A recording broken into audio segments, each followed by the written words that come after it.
દિવાળી આવી રહી છે અને ઘરમાં તો દિવાળીની તૈયારીઓ પણ ચાલુ થઈ ગઈ હશે. તમારે પણ દિવાળીનું સેલિબ્રેશન કરવું છે, પરંતુ તમે પ્રેગ્નેન્ટ છો તો શું ધ્યાન રાખવું જોઈએ?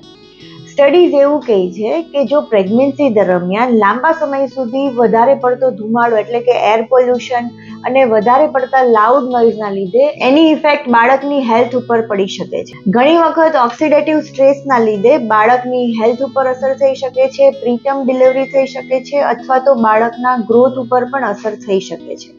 તો આના માટે શું કરવું જોઈએ? દિવાળીના સેલિબ્રેશન દરમિયાન જે સમયે ફટાકડાનો ઉપયોગ વધારે પીક ઉપર હોય, મતલબ કે અરાઉન્ડ 9 થી 11 આજુબાજુ, એ સમય દરમિયાન તમારે ઘરમાં રહેવું જોઈએ.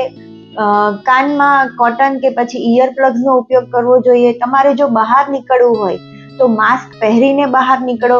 દિવાળી એટલે ખાલી ફટાકડા અને પાર્ટી જ નહીં, પરંતુ દિવાળી એ ખુશીઓનો તહેવાર છે. એટલે એના માટે તમે તમારા ફેમિલી અને ફ્રેન્ડ્સનું ગેટ ટુગેધર કરી એમની જોડે ક્વોલિટી ટાઈમ સ્પેન્ડ કરીને પણ દિવાળી મનાવી શકો છો. અને જો દિવાળીના વેકેશન દરમિયાન તમારે કશું બહાર જવાનો પ્લાનિંગ છે તો એના માટે જગ્યા નજીક અને રિલેક્સિંગ જગ્યા ચૂઝ કરો. વધારે પડતું ભાગાદોડી અને વધારે પડતી જર્ની અવોઇડ કરો.